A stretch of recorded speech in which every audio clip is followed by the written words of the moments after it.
Hello, everybody. How are you doing? My name is Matthew Jerebeck. I'm the Associate Manager of Marketing and Communications for the area office. And I first just want to acknowledge that Algonquin College is located on the unceded and unsurrendered territory of the Algonquin people. And then a few things for housekeeping for participants.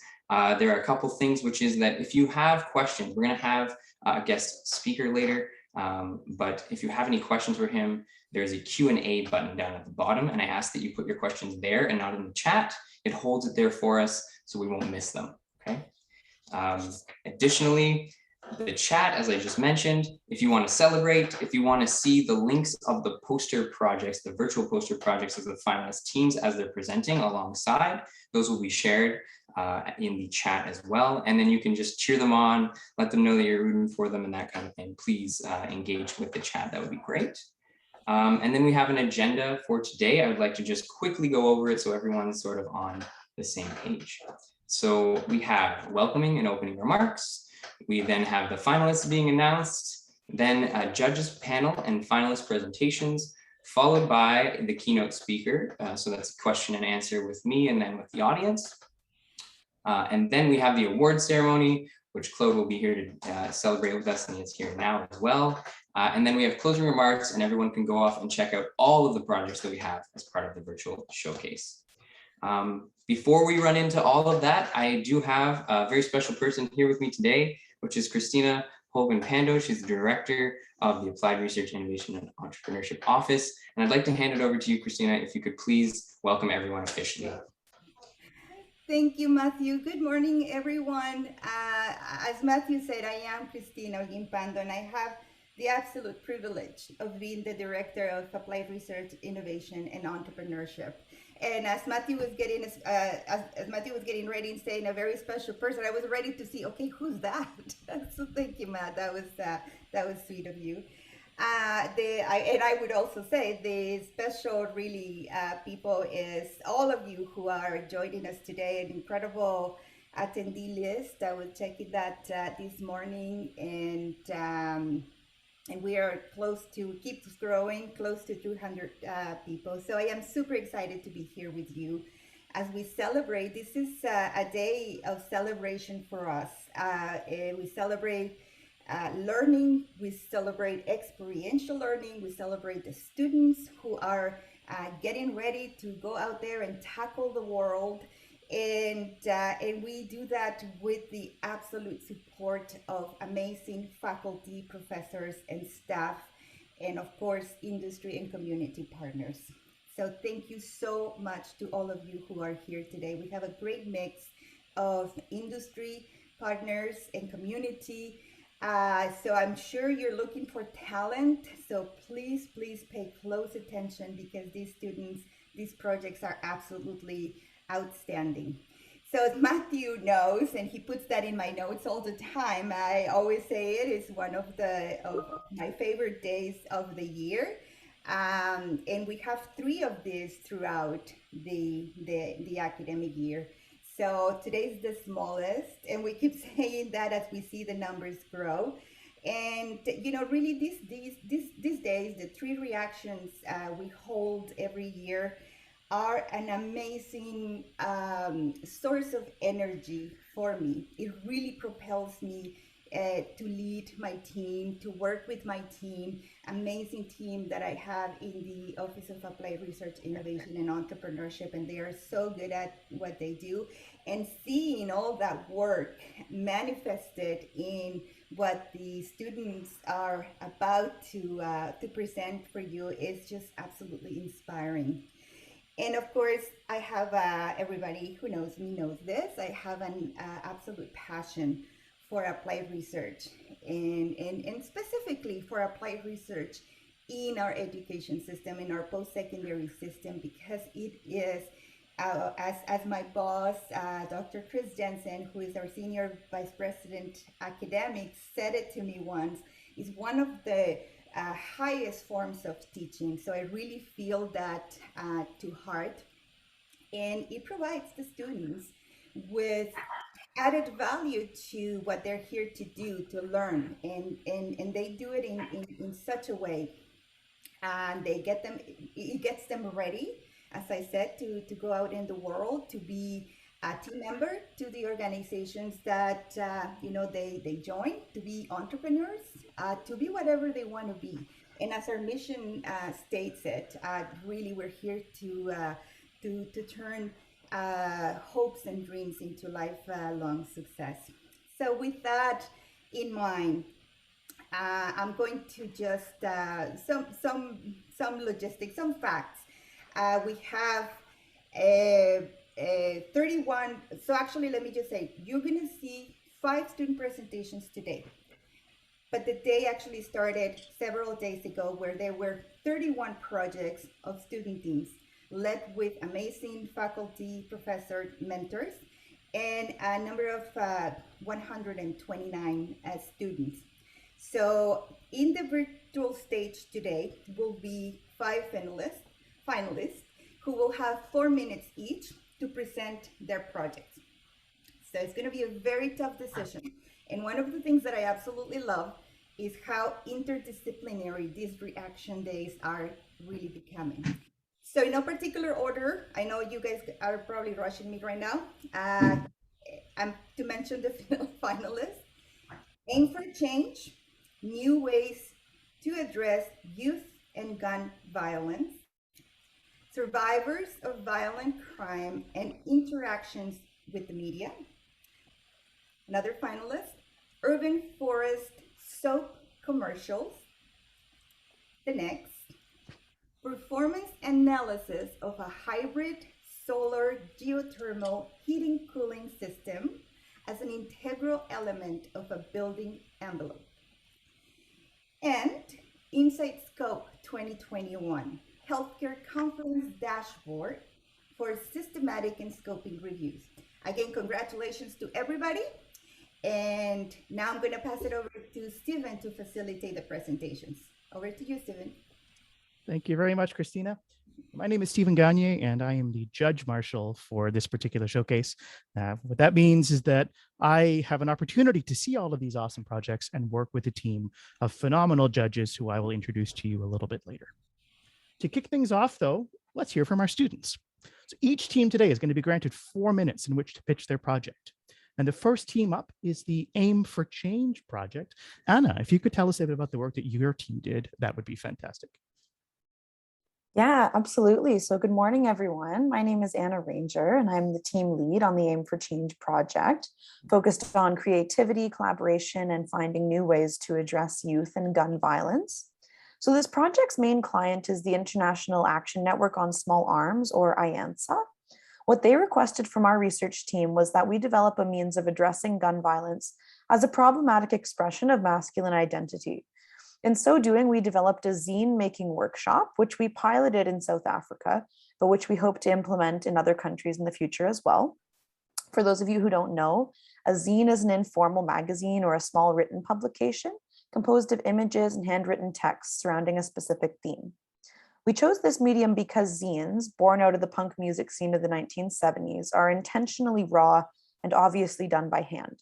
We thought that such a loose, informal format would be the perfect creative outlet for youth to express how gun violence in their community affects them. We started working on this project by researching the problems youth face within the South African context. In design thinking terms, this is called the discovery phase. And what we found was an alarming lack of pro-social after-school programming, leading youth into more risky activities like joining a gang. From this lens, we identified our intended age group as youth aged 12 to 15, and we hoped to target young males specifically, as they are the group most at risk for joining a gang. Meeting with subject matter experts, or SMEs, was also a crucial part of the ideation phase of our project, allowing us to gain a better understanding of the problem space within which we worked. Our zine workshop, titled Aim for Change, is run after school and is intended as a safe space where youth can raise their voices about the issue of gun violence and get those thoughts down on paper in a fun, creative, and engaging way. Because our target group is composed of potentially vulnerable young people, we integrated the tenets of trauma-informed care into the workshop's design. Furthermore, we recommend that the workshop facilitator have on hand a selection of local trauma counseling services to which they can refer participants should any of them become distressed during the workshop. Collaborating on this project in the online environment definitely presented a bit of a challenge, as you can imagine and probably relate to.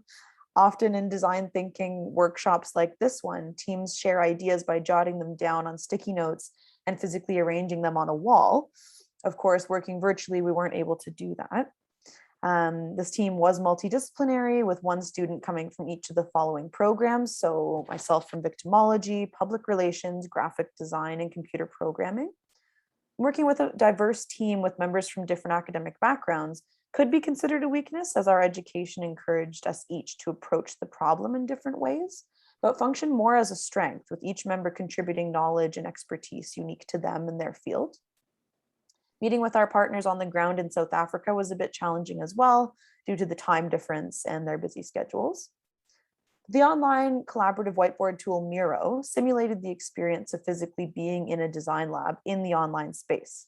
Their strength and diversity and the multidisciplinary format of our team lent itself easily to dividing up the work according to each student's strengths and area of expertise.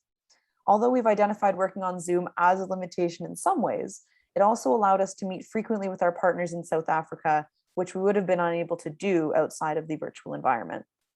Being a part of this project was an extremely rewarding process. All of my teammates and I learned things previously unknown to us about design thinking, and it was truly incredible to watch this project evolve into the finished product it is today.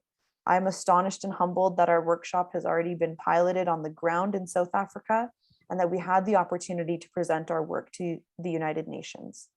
In closing, we met with one SME who is a former investigative journalist, and he aptly reminded us that youth voices are honest, they are raw, they are unvarnished, and so is their zine. Thank you. Thank you, Anna.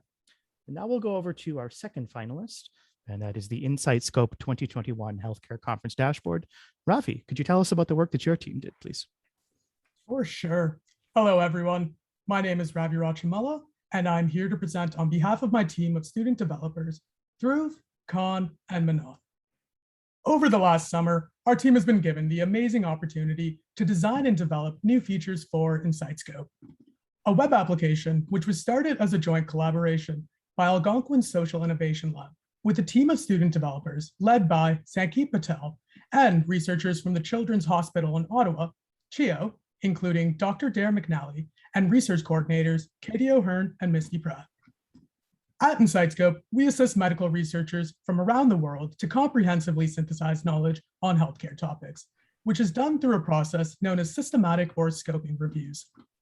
Normally, these reviews are completed by small teams of 2 or 3 researchers who need to review thousands of individual studies to assess their eligibility, access full text articles, and extract data from the included studies. Due to this time-consuming process, a small team of researchers could end up devoting a huge amount of time to complete their research and review. At InsightScope, we use a crowdsourcing approach to help expedite the review process. By creating large teams or crowds of individuals who are appraised on our system, we can dramatically reduce the time required for project screening and extraction steps from months and years down to weeks or days.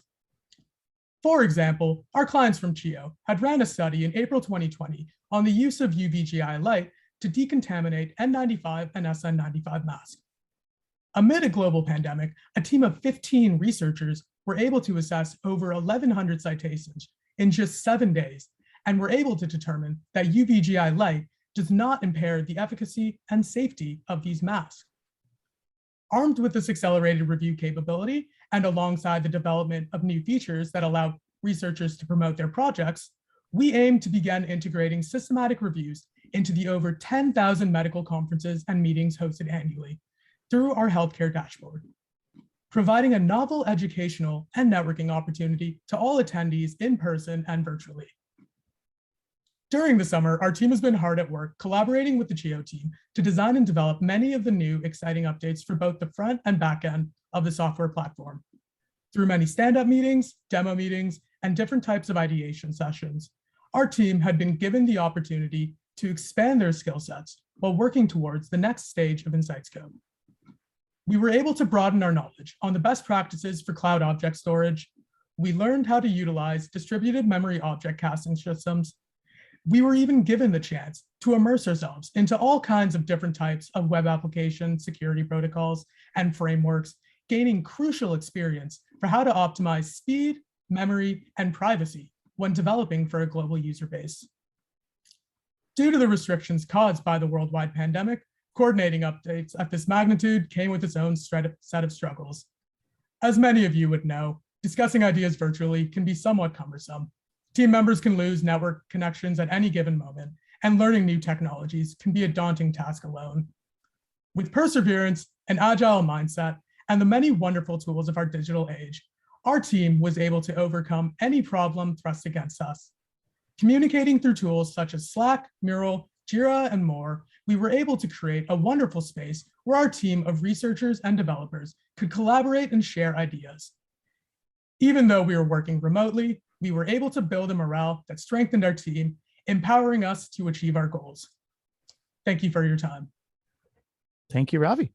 All right, moving along now to our third project, and we'll go to Irina to tell us about the performance analysis of a hybrid solar geothermal heating cooling system as an integral element of a building envelope. Irina? Thank you, Stephen. Hello for everybody. My name is Irina Kurbina, and I'm a student of Building Science Program and a research assistant at Algonquin College. I'm glad to have an opportunity today to present you our project on behalf of all the people who have participated and contributed to the development of the project. This includes Dr. Alil Bafi as a principal investigator, Dr. Maria Parra and Dr. Federica Fernandez as collaborator professors, the other research assistants, and the final year students of Building Science Program. The client of the project is Apanor, one of the world's largest manufacturers of fixed piping. Apanor has a particular interest in assessing energy efficiency, thermal comfort, usage efficiency, and ease of installation and maintenance of their projects at the radiant heating system application. So, to provide the industrial partner with the detailed analysis upon the mentioned criteria, as a part of Apanor Algonquin College project, the on-floor hydronic heating system utilizing the Apanor Aquapex piping was designed and installed in the 100 square feet testing shed that was constructed by building science students. Since energy conservation is one of the main goals of the 21st century to save energy and make the entire system sustainable, the initial design included the hydronic heating system powered by solar collector. Moreover, during the development of the project, we realized that the testing of the system can be efficiently carried out only during the cold period. For this reason, in the process, it was decided to implement to the initial design a geothermal loop that will allow examining the installed hydronic system also for cooling application, as well as analyzing another renewable source of energy in Canadian climate. Moreover, because building science is about a comprehensive look at the building as a system, the project also involves the evaluation of the building envelope performance on the basis of the shed. Thus, in addition to evaluation, the heating cooling system's performance, a series of various building envelope tests, such as the blower door test that was already completed and infrared thermography, will assist in analyzing the energy performance of the shed as a complete unit and will provide a wider picture on the performance of the installed system. It is important to mention that the project is being developed in an effective way due to contribution of the research assistants working on the project prior to me, the graduated students who participated in design of the system and started its installation, and with valuable contribution of Algonquin College Facilities Operation and Maintenance Services staff who advised us with their professional opinion and helped us in completing the installation and improving the system with required equipment to ensure the future safe operation and testing. Also, to keep the industrial partner updated, we communicated with each team on a regular basis and provided them with the progress reports during the development of the project.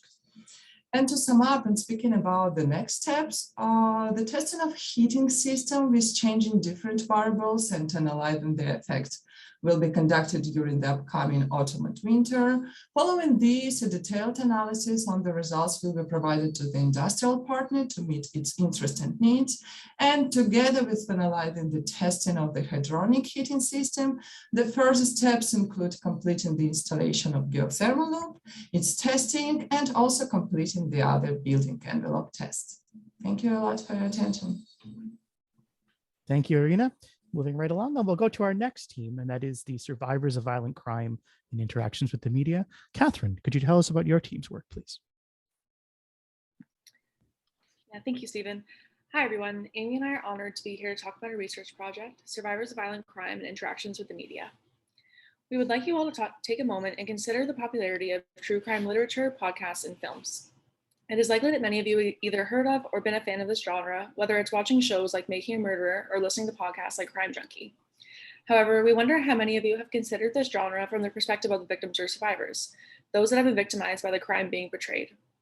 Although many of us indulge in some form of crime media consumption, we often fail to consider how it feels to be the subject matter of the reports or grieve your loved one with strangers on multimedia platforms. The purpose of our research is to shed light on the victims and survivors' perspectives and examine the impact of media coverage in all forms. While our primary client is victims and survivors of crime, we are also targeting journalists, reporters, and victim service providers in the hopes of ultimately improving victims and survivors' experiences. Our research project began when 88 respondents from a larger study on resilience and survivors of violent crime discussed their experiences with the media. These responses stood out to us as researchers because our participants were not explicitly asked about their interactions with the media. Our team worked together remotely to code and analyze victims and survivors' responses to identify common themes that would guide our research paper. We found that while some survivors cited positive experience with the media, the majority of survivors experienced further distress as a result of their interactions. Common sentiments amongst the victims and survivors was that the media must be educated about the impact of their words and actions. Victims and survivors' harmful experiences were rooted in feelings of loss of control over their story. This experience played out in a number of ways. For example, respondents felt that the media stripped them of their privacy, misreported information about their case, and were more interested in getting the story out than showing compassion to victims of crime. To quote one particularly powerful response, one participant stated, "They never stopped to think about how these stories are impacting the family left behind, the victims who had no control over the situation and now have to suffer the residual negative impact from the media." Amy and I then went on to compile existing literature to help strengthen our claims and meet the needs identified by survivors. We intend to contribute to existing literature and meet the needs of our clients by establishing the need for trauma-informed training and victim-oriented reporting among journalists. If media personnel know how to recognize trauma and understand how to empower victims and survivors through their reports, they can put this knowledge into practice and reduce the potential harms to victims and survivors moving forward. Our team has navigated a number of challenges throughout the course of our research to meet the needs of our clients. We have had to educate ourselves on the use of trauma-informed practice and language to not cause harm to the survivors that read our paper. Specifically, due to the sensitive nature of our data, we've worked to maintain the confidentiality of our participants and use inclusive, non-objectifying language, all while maintaining the integrity of their experiences. Our team has also worked to overcome the challenge of writing our report in an unbiased manner. Despite our background of victimology students and our desire to shed light on the experiences of victims and survivors, we did not want to discourage victims and survivors from interacting with the media, nor did we want to portray the media in a solely negative light. In our research, we made sure to include the benefits of media coverage, as well as how the media can serve as a platform for victims and survivors to regain the control that was once stripped from them. Through our research and the challenges we encountered, Amy and I have learned valuable skills in language use, media operations, and actively addressing our biases that we will channel into our future careers as victim service providers. We are currently drafting and revising our paper, and our next step is to submit our work to a peer-reviewed journal in the fall of 2021 for publication. We are extremely proud of our team's work on this research and are grateful to have the opportunity to discuss such an important yet understudied issue. Thank you for taking the time to listen to us today, and congratulations to other teams on their impressive accomplishments. Thank you, Catherine. Our fifth team is the Urban Forest Soap Commercials Project. Josh, could you tell us about the work that your team did, please? Yes, thank you, Stephen, and good morning, everyone. I'm Josh Strozo, the team lead of our Urban Forest video production team. Now, for those of you unfamiliar with our clients, Urban Forest is a local producer of all-natural, handcrafted soap products that are eco-friendly and made without synthetics. This project involved producing 2 animated commercials for various social media platforms, each with a short and a long cut for 4 videos in total.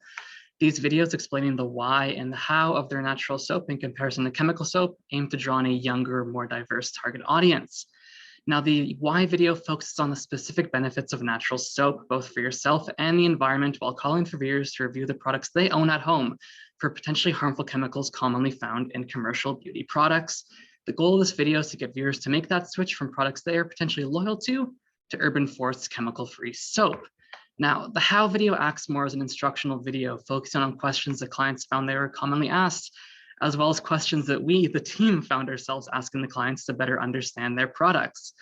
Now, managing a project with quite so many moving parts was not an easy task. However, we were quite lucky to have a team with such a wide variety of skills as multimedia designers to support each other's weaknesses, utilizing 3D graphics, character design, graphical animation, and most importantly, while working in a remote age organization. This was essential as we chose to break our group of 4 into subgroups of 2 in order to simultaneously work on both commercials under a tighter self-managing system while sharing assets, ideas, feedback, and what ended up being the most useful aspect, a fresh set of eyes on each other's work during our necessarily frequent team meetings. This leads us to the first half of our project being focused solely on the first of our 4 main project stages, the pre-production phase. We produced planning documents such as vision boards, mood boards, and personas in order to build a vision of who we were designing for, moving on to concepts, treatments, scripts, shot lists, and storyboards in order to flesh out that vision further. Now, the team spent a great deal of time laying the groundwork to ensure that all aspects of our project process were set in stone. And this was the roughest part of the project as we progressed through our weekly iterative design process, trying to find what stuck. However, as a designer, you very quickly learn that the best ideas rarely come to you as your first thought, but rather the culminated thoughts of many others, the ones that we, as a designers, are designing for. And that was a goal that we, not just as a team, but through the seamless collaboration with our clients, achieved. This leads us to the second stage of our project, being the production phase. Now, this is where the process begins to speed up quite drastically, as due to our very, very drastic pre-planning, the graphics, music, fonts, and voiceovers had already been planned and pre-approved, leading to a much more seamless transition to the post-production phase, where the team began taking those storyboards and making them into animations within Adobe After Effects and other editing software. Finally, through what has now become daily team meetings, we reached our final project stage, the deployment phase, where the team is now refining those end products through client testing, handing off the produced commercials in various formats to our client to use in their social media campaigns. Now, before I end off, I'd just like to thank all my teammates and all of those who were involved in the project. It was a genuine joy to work with you all, and best of luck to our other finalists. Thank you. Thank you, Josh.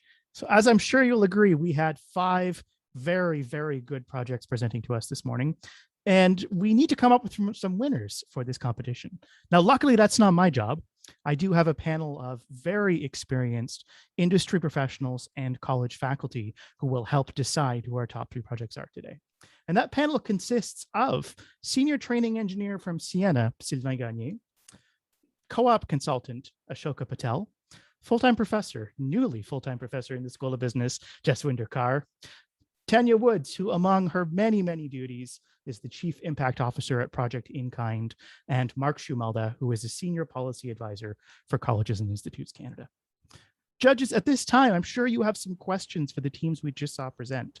So I would like to give you 2 minutes per team to ask some questions, gain some clarifications, and give us a chance to hear back from some of our presenters this morning. We will start with the Aim for Change team.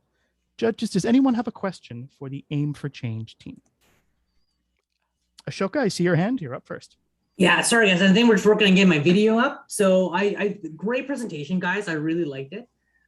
So I did want to ask one quick question for your for the purpose of the project. Is the purpose of the Aim for Change to provide more of a therapeutic approach for those that are victims or that live in communities that have gun violence as an issue, or is it meant for a way as an advocacy tool to help use what you collected, the writings, the art, and use it as a form of advocacy to help inform people about gun violence and help kind of fight that concern? Sure, I can take that question, Kathy. So our primary concern was actually catering the youth or the children who have experienced gun violence, who have been through the trauma of experiencing such issues.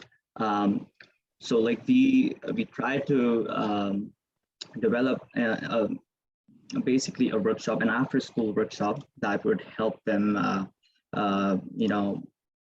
in a sense, vent and do a creative expression, and which would be which would prove to be therapeutic for them, and but also it is also on the other hand in a way that it is also the advocacy, just to spread awareness about gun violence and masculine identity. Yes. Great. Thank you, Omar. Unfortunately, that is all the time we have for questions for this team. Jaswinder and Mark, you'll have to hold your questions for the next team, which is the InsightScope team. Judges, do we have any questions for the work done by the InsightScope team? I have a question. So, and I believe this is a follow-up to a project that I believe I've seen at Algonquin before. And the what are some of the challenges you've encountered that other than, of course, distance and whatnot, that to address some of the concerns from the client that you could relate with us? So yeah, I guess I can take part of that. Essentially, InsightScope, because it was started in 2018, it was already a pre-existing code base, and there was a lot of work already done on the system by fantastic students from Algonquin. So as we were coming into this, our first challenge was obviously learning the whole code base. And then from that point on, with working with researchers, there can be lots of sort of medical terms and jargon that's thrown at us that we sort of have to look into. Terms like systematic reviews, Delphis and such, definitely all new to our developer team. So essentially, we were able to coordinate each other through different meetings, and we're able to share a lot of ideas through Slack and everything to kind of get up to date on the application. And from that point on, we were able, once we understood everything, we were able to give suggestions for how we want to go towards the next stage of InsightScope, which consisted of giving live updates for promoting projects and whatnot. Okay, perfect. Great answer. And on that point, to follow up. I actually have to, sorry. Okay, sorry. Just had a question and we are short on time. Well done. Thank you. Thanks, Stephen. So a very quick question, and it was alluded to that this has certain iterations of this have been done before. How are you now different in terms of the competitive landscape? So originally, our main focus was obviously getting crowds of people that were assessed on our system through test sets and whatnot to be on the projects. But now we're essentially giving project investigators just more power to sort of promote their projects, more social media input, and able to just sort of view live updates from the project and so forth. All right, thank you very much. We'll move along to the next team now, which is the hybrid solar geothermal heating and cooling system. Mark, I cut you off twice. Did you have a question for this team? I'll give you the floor. Thanks a lot, Stephen. Thanks.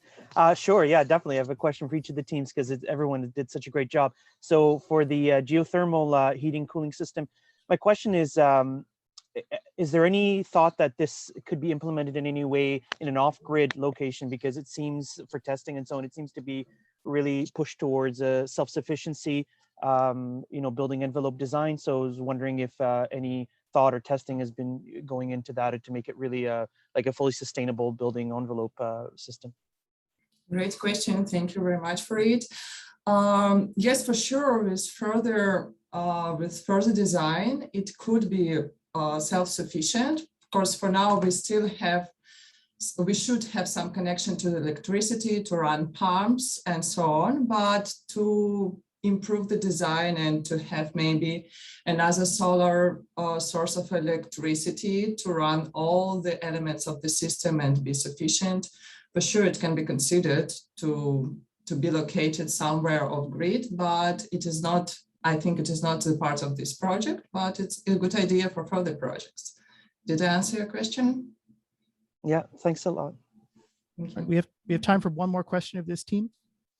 Does anybody have any further questions for? Yeah, I have a quick question. So very cool project. So Irina, I'm not sure if there's any, what would the potential cost savings for someone who did that utilize your design? So as heating goes up, how much would that, like, do you think this would be a big cost saver? Okay, it definitely should be cost saving. We didn't have these numbers yet because the system wasn't tested, but we have in a plan to test it like in comparison with electric baseboard, which is also located in the shed. And from there, we will have some comparison number that we can calculate and even come up with some return on investment and some valuable numbers. Did I answer your question? Absolutely. As a Quebecer with heat-based heating, I would look forward to that. Thank you, Irina. All right, we'll move on to our fourth team now, which is the survivors of violent crime and interactions with the media. Does anyone have a question for this team? I have one question. So I'm curious, for your research, great study, did you happen to speak to any journalists regarding what they thought regarding your project in trauma-informed journalism?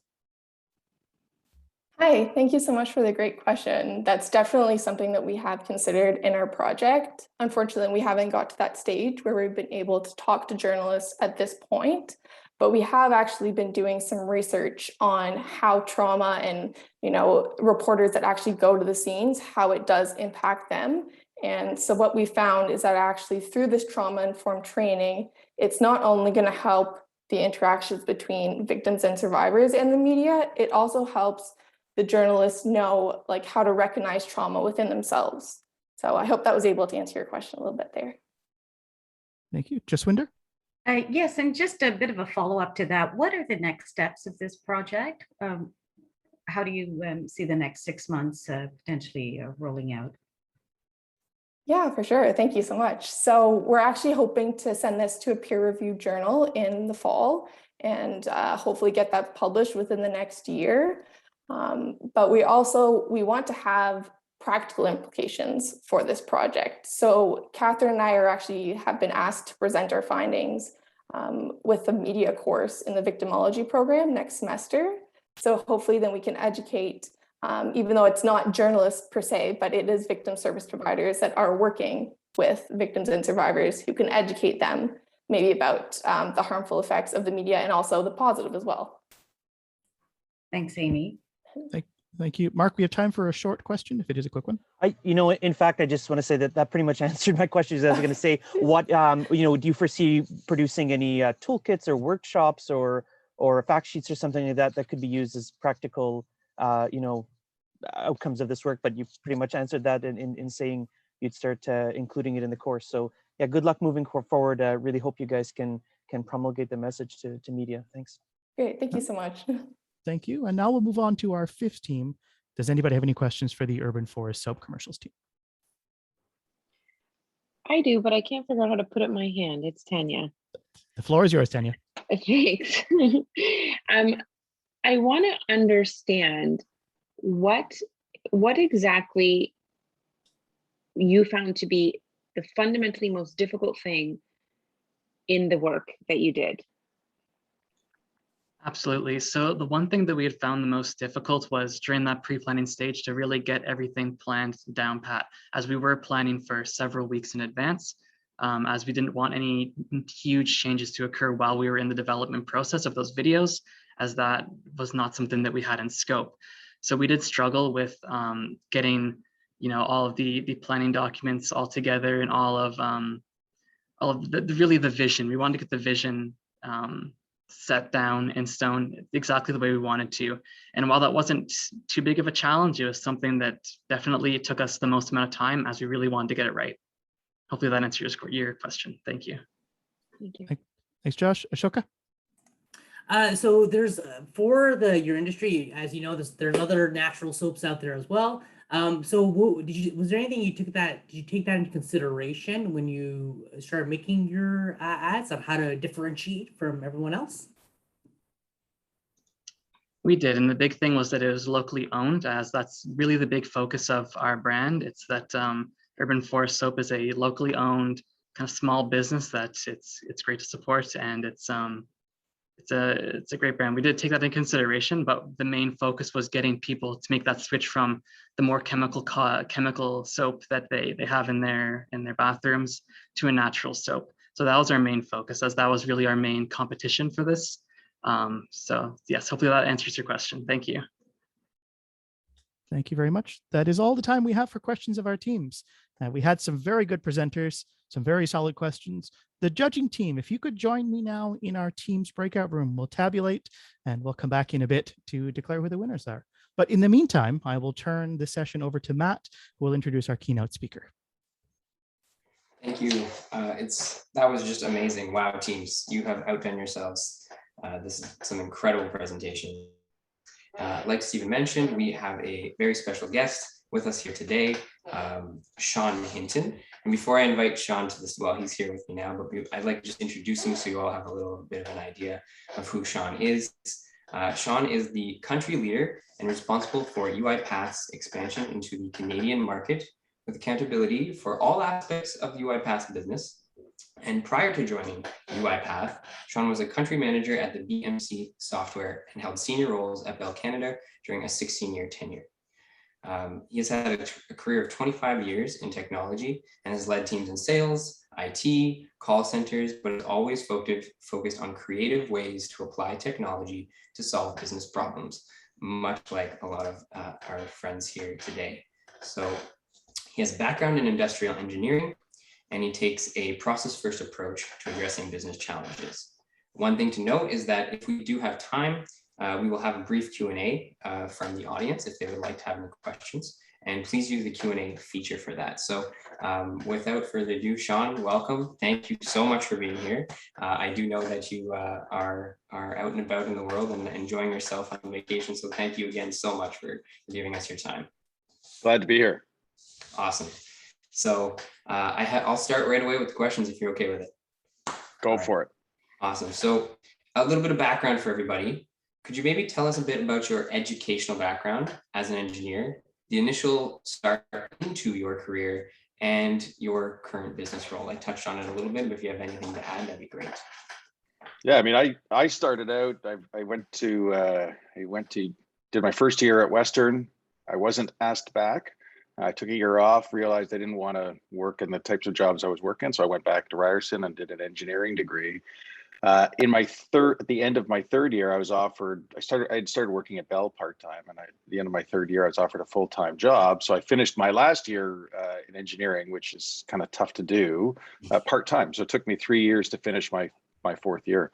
And then from there, just had some really interesting jobs, both in call centers and in IT. And then I finally kind of said, oh, I think I'm going to try sales, and I haven't looked back. Awesome. That's really cool. I'm glad to see, the trajectory sort of changes, and, 3 years to finish an engineering degree in the final year. That's not so bad. My sister did the same thing, to be honest. So, and there we are.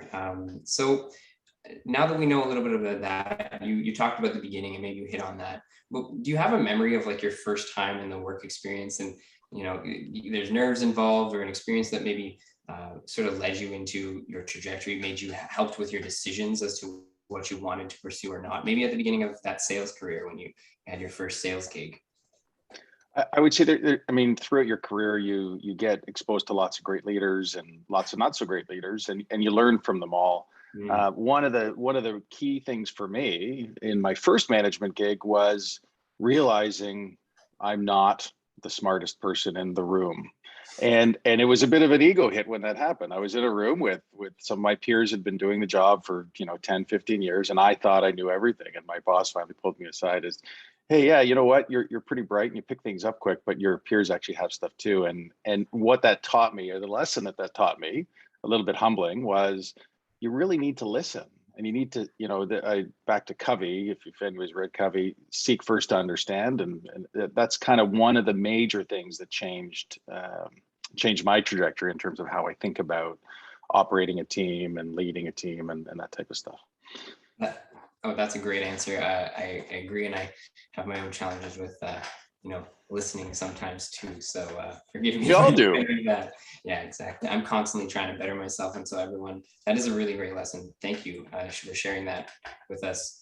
The next question is, you know, you're a well-known and respected leader here in Canada and across the world. Could you describe how you maybe grew into leadership? Sometimes leadership roles are not that. You don't plan on it, you plan on doing something else, but you find yourself becoming a leader. Was it traditional for you? Was it a, you know, straight out of school into leadership, or how did that work for you? I think it's an evolution. I think it's a mix of a whole bunch of different things, but it's an evolution of yourself. So when I started, I was more interested in doing projects and that kind of stuff. And as I developed and as I had more experience, the things that became more important to me as my team, you know, now would tell you is developing them and getting wins through other people became more important than the wins for me. So I think if you focus on making other people successful, you'll ultimately be successful. And I think that goes in the business world as well when you're dealing with customers. If you focus on making customers successful, your company is going to be successful in the long run. So to me, that leadership style comes from making sure your team is being developed and making sure they're learning and making sure that you're supporting them. But that's kind of how it came to be. And it's a mix of personality as well as exposure to good leaders and not so good leaders and learning what you like and what you don't like. Awesome. Thank you very, very much. So the next one kind of comes from your background as an engineer, and you said that, or at least in your bio, there was a focus on sort of systems and processes. Do you think that your initial, you know, education has sort of adapted or helped you? What continues in the engineering side of things for your leadership? How do you use those skills still? I would say there's three pieces to that, maybe two. One is curiosity. I mean, you need in any job you do. I think one of the key things I look for when I'm hiring is somebody curious. You have to be curious. You have to want to know more. You have to keep digging and to get answers and that type of stuff, just like everybody on these projects is doing over the last few months and years. So curiosity is one. In my opinion, an engineering degree really is just a degree in advanced problem solving. And that's the ability to solve problems for customers, for people, for anybody or anything is the other one.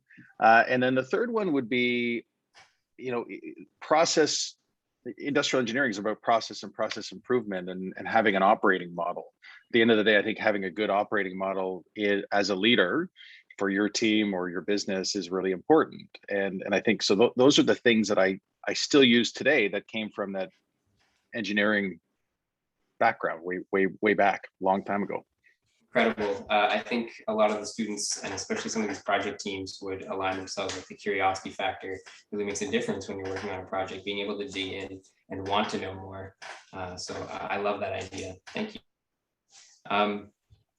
My next question was around UiPath. It is a very fast growing company. I've been taking notes and doing my research. It's incredible. Congratulations on that, number one.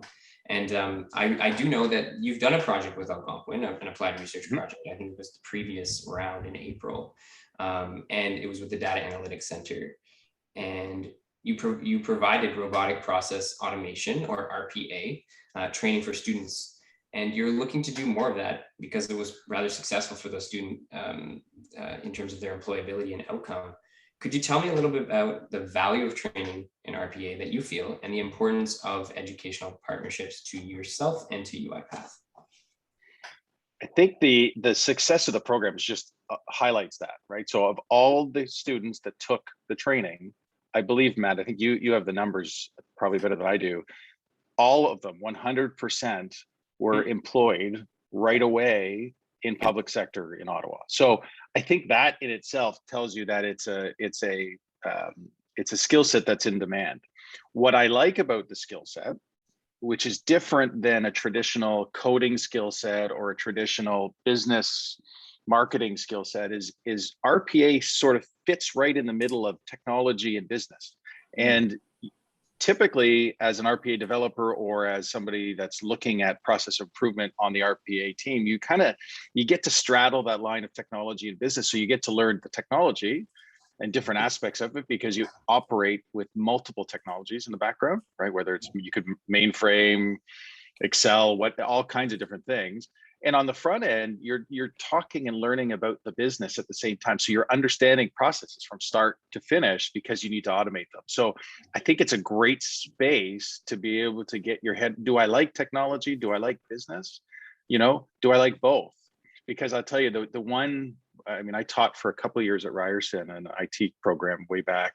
And one of the things that I learned in doing that is there's some great technologists out there and there's some great business people out there, but there's not enough people that are kind of in that middle that really understand business and really understand technology, can apply them together. So I think this is RPA is a good foundation for that.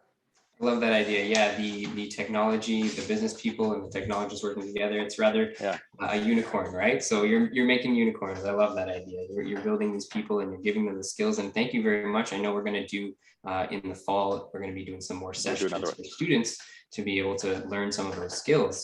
It was 2 were hired on the spot during the presentation of the project, which was amazing. And then the other 2 were interviewed after to be hired, which is just outstanding, phenomenal. So excited about that. So unlike those students, there are many students today who are, or actually those students are doing it. They're starting their career journey. You know, they're looking to get out there into the world. And if there is maybe one thing, or maybe 2, depending on how you feel about it, that you think or that you wish that you knew when you were starting, that you could maybe lend to them and get them a little bit ahead on the ball, what would that be? There's lots. I mean, you know, you learn a lot over the years, as does most of the people on the call here. I would tell you, this one's a little bit of yin and yang. Listen more than you talk, because you don't learn anything when you're talking. So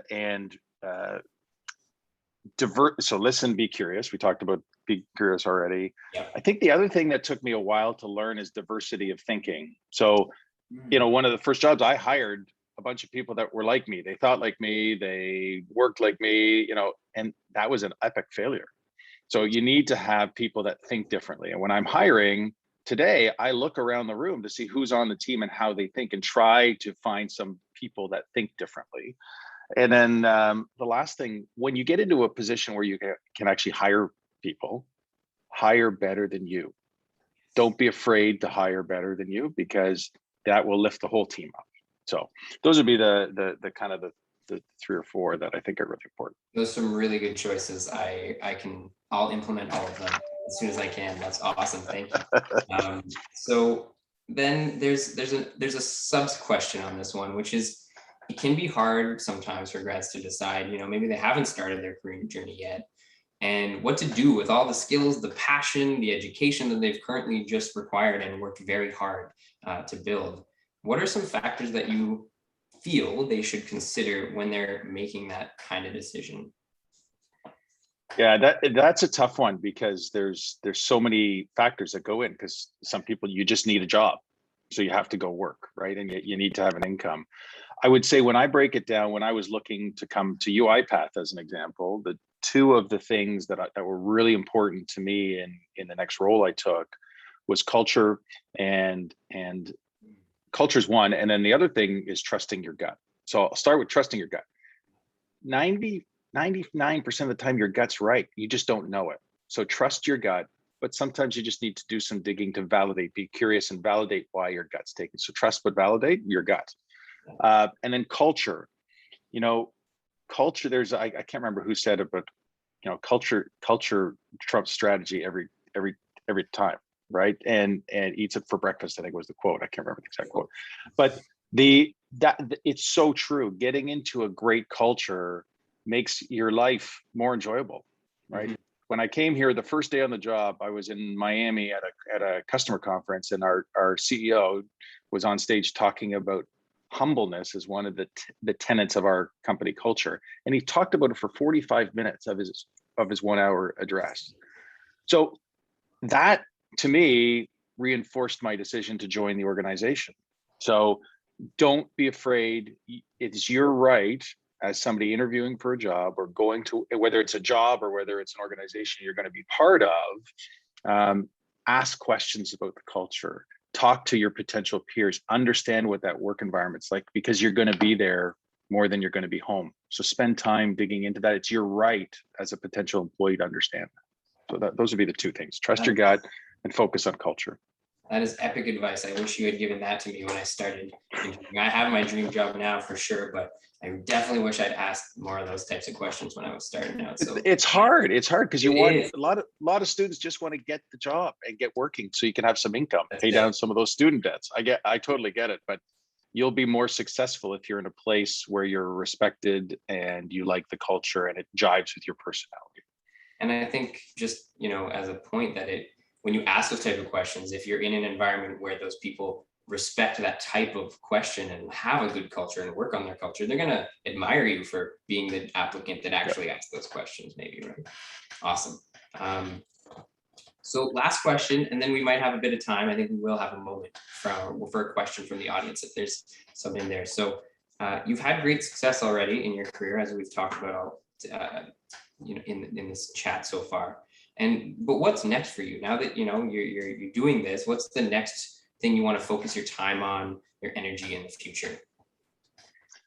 I don't know if it's one thing. I've been, the harder I work, the luckier I get. So we've had the team and I have had some good success over the last couple of years. I think the next thing for me is I spent some time actually mentoring in the Ryerson sales program earlier this year, and I really enjoyed that. So I could see down the road getting in, a lot of universities and colleges are getting into having sales programs and likely getting involved in one of those because you're giving back.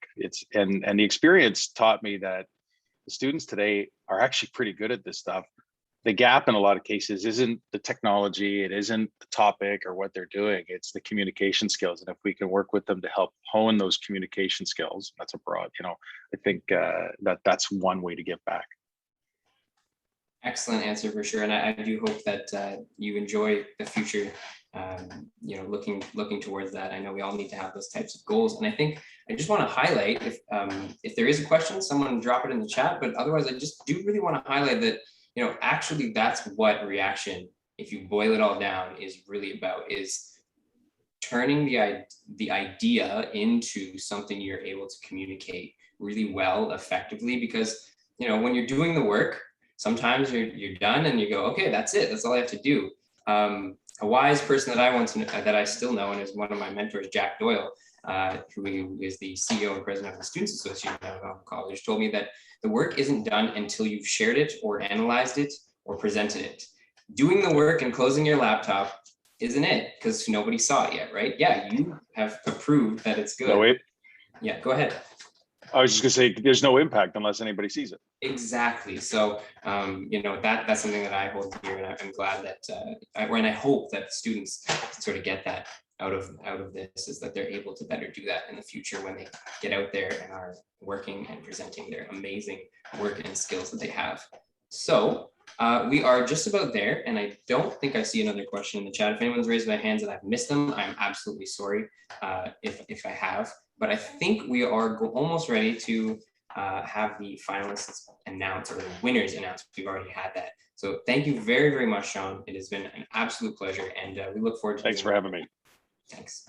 Thanks. Okay, everybody. I have heard word that we are just about here and about ready to announce our our winners of today. But we do have a special guest with us today as well, who has been joining us, who's been watching with us, and he would like to say a few words. And I would just like to allow Claude to come to the stage to address us all. Thank you very much, Claude, for being here, our president and CEO of Algonquin College. Over to you, Claude. Yeah, thank you very much, Matthew. I was going to say, before I announce the winners, I'm going to keep you in suspense a little more because I have a few remarks I'd like to make. So hello, bonjour, quoi, everyone. As Matthew said, I'm Claude Brulé. I'm the president and CEO of Algonquin College, and it's my distinct pleasure to attend our third virtual Reaction event today. So we've done this not once, twice, but this is our third time doing this virtually. And if you're new to this event, you should know that every term, our reaction brings our students, our faculty, our community, and our industry partners together to celebrate experiential learning, applied research, support new ideas, and explore new technologies and collaboration. And we saw that in spades today.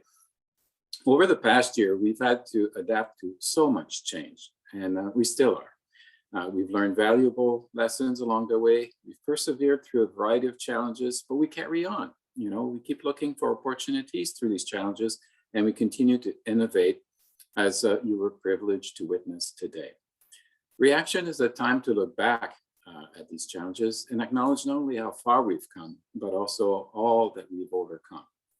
Rising to the occasion by pivoting, problem solving, innovating, and pursuing ideas with courage and conviction. And we have seen some amazing results in the final projects today. Even though the students have faced roadblocks, most likely, and some hurdles along their journey. And we've heard some of that this morning with the questions from the judges. And yet here they stand today before us in presenting projects that will change our social and economic landscape. All of these projects portray examples of the skills, ingenuity, and creativity that we need to build back our communities in the post-pandemic world and shape the future we strive for. Of course, it also takes support from our hardworking, dedicated faculty and staff, individuals who work tirelessly to support, to guide, and mentor their learners through these experiential learning journeys. Incredibly, these projects are not only for just one academic discipline or industry. And if you've heard Christina mention the interdisciplinary nature of the projects. Now, from user experience, social science, and robotics, we see the learners and faculty collaborate with a breadth of industry and community partners. Working together benefits all of us, and we're all thankful that our partners, that the real world learning opportunities they bring to us continue to be of great value to the college, to our learners, and to our industry partners. Through our collaborative work, we have already accomplished a great deal over the course of this pandemic. I'm proud of the support that we've been able to provide to our small businesses, local community through these difficult times. Now, more than ever, though, we're hopeful that the resilience, the dedication, the passion displayed throughout these challenging times will lay the ground for a new and bright future for us all. Of course, none of this would be possible without the continued support from our industry and community partners who bring us these problems for us to solve, as well as our funding agencies such as the National Sciences Engineering Research Council, or NSERC, the Ontario Centre for Innovation, OCI, and the Social Sciences and Humanities Research Council, SSHRC, and MITAC. So thank you to all of our funding agencies. And congratulations to everyone who dedicated their time to overcoming challenges, bringing new ideas to life, and creating useful products and services through hard work and dedication. I would also like to congratulate all of the project teams. I was able to browse the virtual showcase and can attest to the quality of the project. Pretty amazing work that has been done. I also want to thank the ARI team and leadership of Christina, to bring all of this to culmination today in a wonderful reaction showcase that has been done virtually, as I said, for the third time. And I want to thank our judges. The first round judges had their work cut out for them as they selected the 5 finalists that we saw today from a total of 31 stellar submissions. And the same can be said for the judges that we had today for the live event with the 5 finalists. We did an excellent job presenting their projects. You should be all proud of your accomplishments. The judges had their work cut out again today, but they've made a decision. And we are here now today to announce the top 3 teams of this summer's term reaction showcase. So I'll go in reverse order. We'll start with 3rd place. So in 3rd place, we have survivors of violent crime and interactions with the media. Congratulations. In 2nd place, we have InsightScope 2021. Congratulations to you all. And drum roll, in 1st place, we have Aim for Change, New Ways to Address Youth and Gun Violence. Well done. Congratulations. So congratulations to all the teams who participated in our reaction showcase. Congratulations to our 5 finalist teams and our top 3 place finishers. Well done to all of you. Now over to Christina to close the event. Christina. Thank you so much, Preston and Burley. Thank you, Claude. It's always a pleasure to have you here with us. And I know that you would not miss these events. Your commitment and dedication to our students is absolutely amazing. So thank you. And thank you to everyone.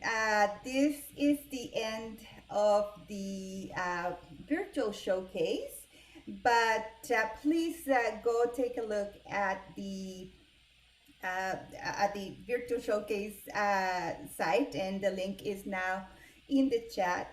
I also want to thank Sean Hinton. Thank you very much for your encouragement and your words of advice to our students and our aspiring entrepreneurs and everybody, and to all of us, really. So Matthew, is that it? I don't want to say goodbye. I know it's always, you know, a little bit, so much effort and so much fun getting to this moment. Yes, and as I have you now with your camera on, I want to say thank you specifically to you and your amazing team for all of the work that you guys have been doing.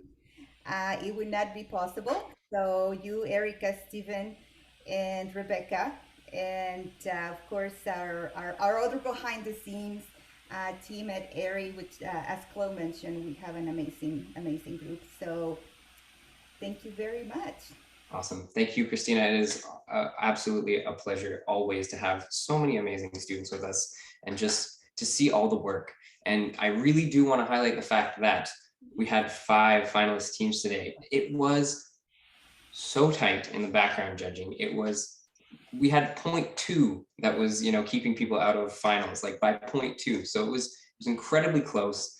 I think most of the top projects were in the 90th percentile, which is insane. People were just amazing. The work was show-stopping to me, and I wish we could have everybody highlighted. And that is what I want to invite everyone to do, which is to go to that link in the virtual showcase. You will also be receiving, if you registered on Eventbrite, an email to go check out that virtual showcase. You can see all 31 of the projects that were presented. You'll be able to look at photos, documents. Most teams have a video actually as well that you can watch to find out more. And if you're an employer, industry partner, any of those people, and you're looking to hire amazing talent, there's a button that says contact the team right there in their poster. And that is really what it's there for, because we want people to go and see the work of the students and to call them up and see what they can do in their enterprises, in their companies, in their not-for-profits across the board. I love the comment that you made, Christina, to say, you know, they aren't going to go change the world. Frankly, a lot of the students here are already changing the world, and I want you all to be very proud of yourselves. Absolutely, and you know, I'm not surprised that the change Aim for Change team is it's selected, but not to undermine the other 4 teams, but I think the fact that it's an international, they presented their work at the United Nations panel. Yes.